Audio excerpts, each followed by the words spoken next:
8 people have been killed by those storms. Thursday night, and the big story on Action News is the terrible toll left behind by those twisters. Well, April is the most dangerous month for tornadoes, and just 9 days into April 1998, it is already one of the deadliest months in 2 decades for Alabama. West Birmingham and the surrounding area took the hardest hit. Some are comparing the scene in West Birmingham to a war zone. At least 22 people were killed by tornadoes that roared through last night. Now, the frantic search for survivors continues at this hour. At least 5 people were killed in neighboring Georgia as the storm seemed to hop-skip across the south, saving its power for several concentrated areas. Now, the storm did heavy damage to the suburbs north of Atlanta. Thousands of trees were uprooted and power was knocked out to 70,000 people. And now for more on the cleanup from the deadly storms, let's go live via satellite to ABC reporter Jennifer Hodges. She is in West Birmingham. Jennifer? This area near Birmingham felt the force of deadly tornadoes just as Wednesday evening church services were beginning at a church right here. The twister picked up cars from the parking lot of the church, and they now litter this ravine behind me. Today, people here are grieving and remembering. To many who survived them, Wednesday night storm seemed like much more than severe weather. It's like somebody has exploded a bomb here, and everything's blown away. People attending a local church meeting in Jefferson County found themselves caught in the heart of the storm. When they came out afterwards, the destruction was worse than they'd imagined. More than a dozen cars were thrown into a nearby ravine, and the church itself was heavily damaged, but their faith was still intact. We can get another church. And we're still going to praise God because He is sufficient, I can tell you. It's wonderful. More than 20,000 homes are without electricity, and Alabama Governor Bob James has declared a state of emergency. In Georgia, the cleanup is underway in 4 counties outside Atlanta. Some of those lucky enough to still have their homes can't go back in them yet. I grew up here, and trees that have been here for 20 years are no longer there. Homeowners aren't the only ones facing an uncertain future. Business owners are also asking themselves, what's next? We're out of work, we're out of business. This is our livelihood, so, you know. And we're not the only ones. Georgia Governor Zell Miller had declared a state of emergency. Because we've got to give these people some relief. They're working around the clock, and so we need to be able to give them some relief, and as always, we'll provide those state resources. One county official said that these storms had caused the worst property damage he'd seen in this area in 15 years. The National Weather Service reported 24 tornadoes and 25 thunderstorms in this area last night. Now, as we head into the Easter weekend, you'll find many people here are praying for peace. Reporting live near Birmingham, Alabama, I'm Jennifer Hodges for ABC News. Thanks, Jennifer. Back in our area, the weather's not great, but it's a far cry from what hit the south. The action cam was in Manayunk this afternoon. Rain was falling. Skies were very gray all day. Big question tonight, of course, is any of that severe weather from the south coming this way? Let's go outside right now to Dave Roberts, the very latest from AccuWeather. Dave? Well, Mark, excuse me. The flood watch remains in effect right through tonight. Let's go to Action Radar, and you'll see what we're talking about. See those heavier cells to the south. There is a severe thunderstorm warning posted now for Cape May and Cumberland counties. That's been posted until, I think, 5:20 this afternoon. I do know, 5:20 this afternoon. Thank you very much. All right, see the heavy cells down there. So we've got a ways to go before we get out of it. We'll go a little bit wider now on Action Radar, and we'll show you. It extends right down to Virginia. We had a report from in the Virginia Beach area that there was a tornado on the ground. So there's some severe weather popping up. And you folks down at the Delaware and South Jersey areas, especially along the shore points, could be in for some of that, and also gusty thunderstorms. Minor coastal flooding is involved in this, and again, the flood watch right through tonight. All right, overnight, here's the call from AccuWeather. More rain is on the way. Possibility of a thunderstorm in the greater Philadelphia area. It's going to be windy and chilly. The overnight low 40 degrees as the winds remain out of the east-northeast, 15 to 25 miles per hour. It is a soaker. That's the call from AccuWeather. We expect the heaviest rain from now until just before midnight, and we look for some clearing in the early a.m. hours. It'll be a much better day on Friday, but what we have to do is start to get a little horizontal rain out here right now, so you have to move one way or another depending on which way the horizontal is coming in. But you folks down at the Delaware and Jersey shores, Cape May, Atlantic City, you're going to get some heavy hitters out of this storm. Hopefully it will quickly move off the East Coast. But for the next several hours, we have great concerns, especially for those areas. Stay with us. We'll update it for you in just a few minutes. That's the latest, Mark. Dave, before you go, Yes, sir. just to clarify, nothing coming this way is in any way expected to be as severe as what happened down south. No, right? last night, 11 o'clock, we talked about the severity of this storm staying to the south and going through the Carolinas and those areas, and so far it's right on track. The leading northern edge of it, Mark, is just pushing into those areas in Cape May and down in Atlantic City. So they're going to get brushed by it, but nothing compared to what they had down in the Carolinas. Okay, Dave, thanks. That's our coverage for now of our weather and the deadly round of storms in the south. Coming up at 5:30, David Murphy with a question a lot of people are asking, is El Nino involved in all this? And where is the biggest risk in the nation getting caught in these types of deadly storms? All that coming up at 5:30. All right, Mark. Meantime, other news, and it was a real high-wire act for rescuers in Seattle trying to free a pilot from his plane.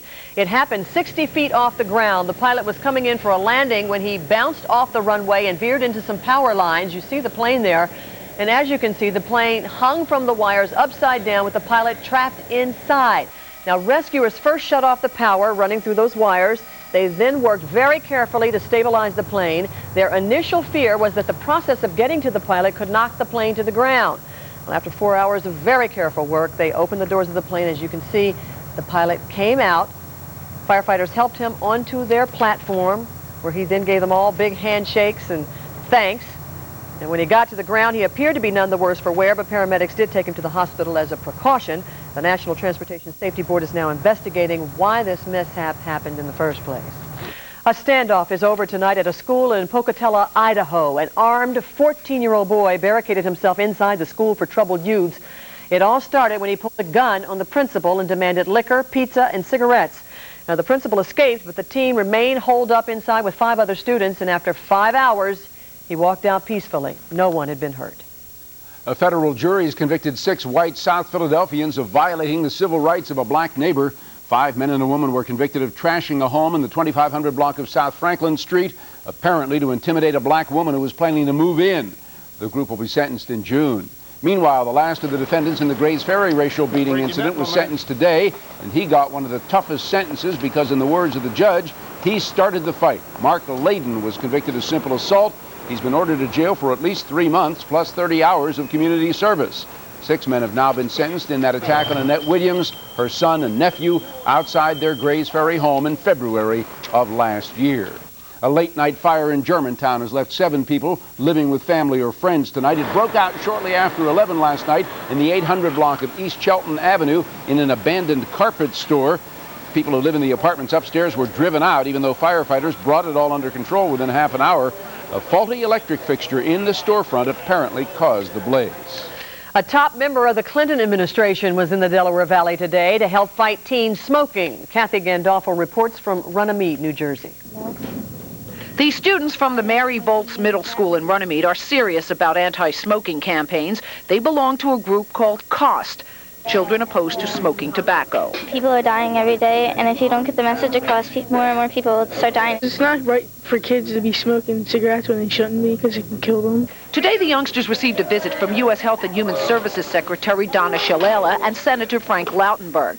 Shalala says she has been traveling the country gathering opinions from children on new anti-smoking ads. Among the ones she viewed today was from the pop group Boys to Men, who unveiled the ad themselves in Los Angeles. Man, who's smoking? Hey, let's clear the air.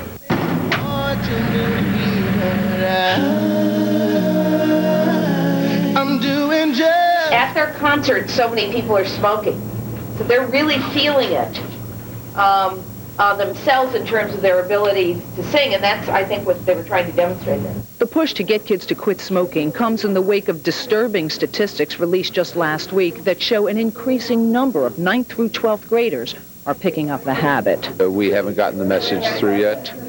We have to have a different kind of regulation. We have to start reducing the addiction factor, the nicotine factor in there. Secretary Shalala was asked about the tobacco industry's plan to fight anti-tobacco legislation. Congress and the president will work together to get a very good piece of legislation, comprehensive legislation for our children. Before leaving Volz, Shalala put her handprint on the students' special cloth. It carries messages to loved ones, urging them to kick the habit, and haunting words to others who lost the battle. I'm Kathy Gandolfo, Channel 6 Action News, Runnymede, New Jersey. Attorney General But we're running a close second. Stay informed with Weather Center all day today and every day. In the next half hour, Weather Center, a comprehensive national forecast. At 40 after, Weather Center continues with highway and air travel conditions. Then the weekend outlook. And at 50 after, Storm Watch. But right now, it's your local forecast on the Weather Channel.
It's another stormy day in the eastern half of the nation. This time the focus is the mid-Atlantic region. Good afternoon. You're watching Weather Center. I'm Rich Johnson. And I'm Janetta Jones. These storms don't appear as potent as the ones in the southeast last night, but they're still dangerous, and a tornado watch has been issued. Let's turn now to Jim Cantori in the Forecast Center for the very latest. Thanks, guys. And we have had tornadoes with damage today. You can start all the way up in Ohio. Portage County, Ohio, reporting a tornado there with damage. We had hail and wind damage in Bath County in western Virginia.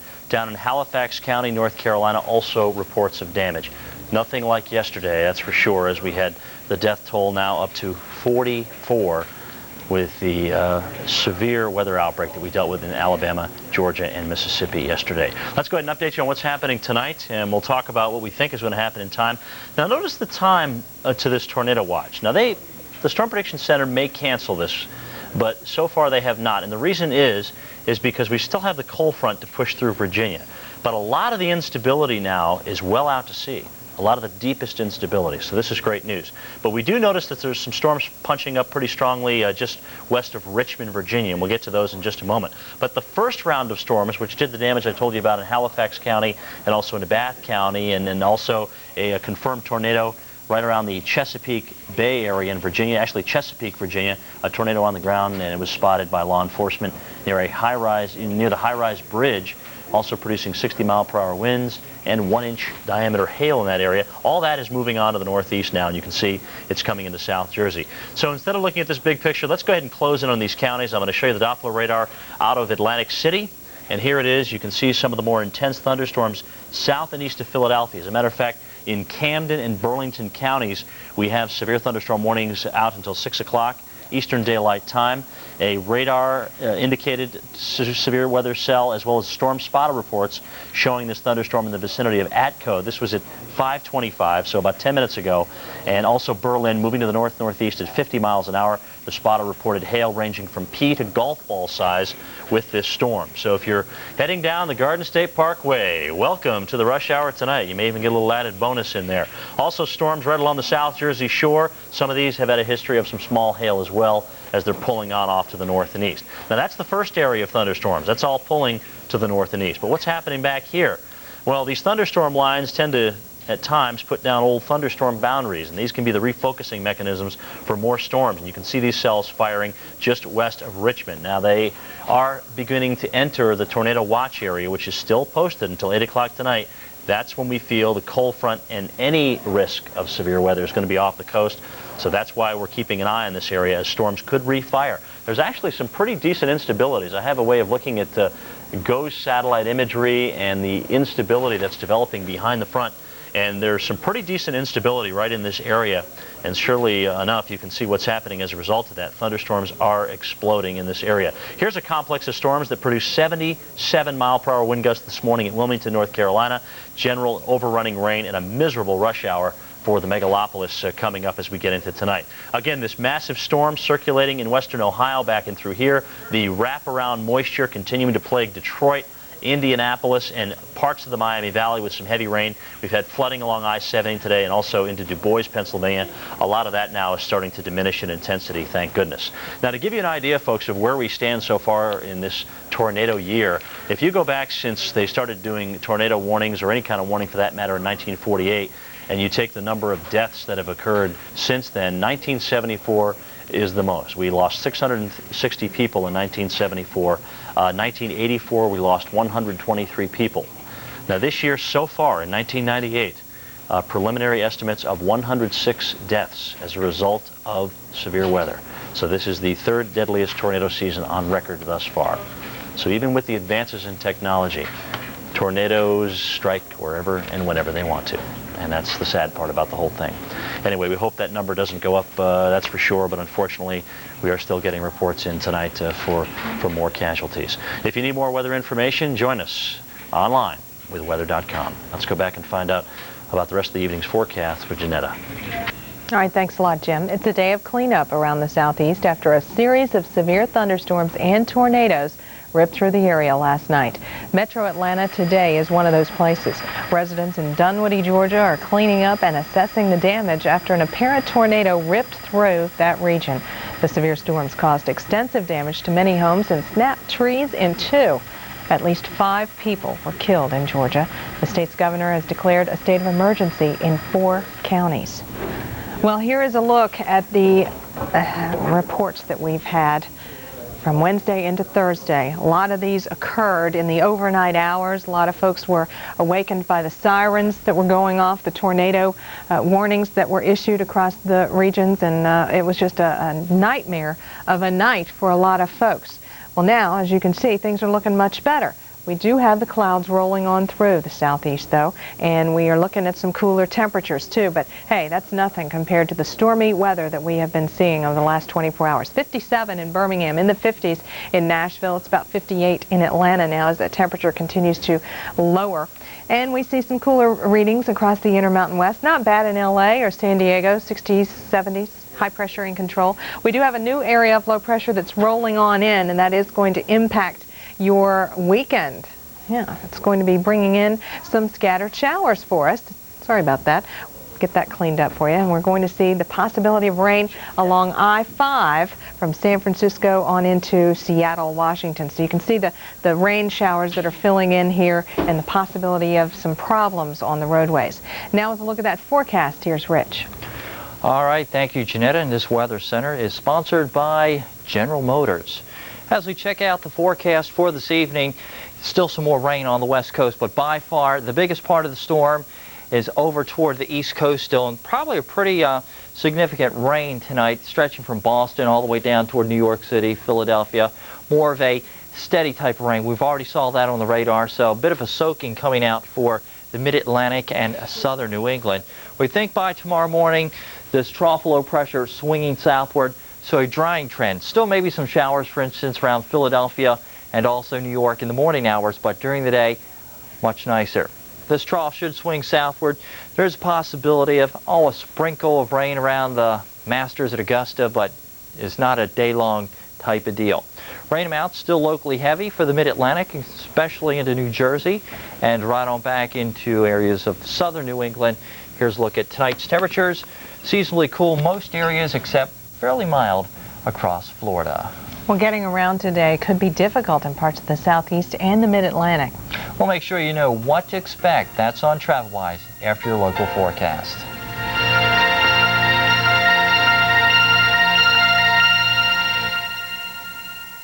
This program was sponsored by the company you count on wherever life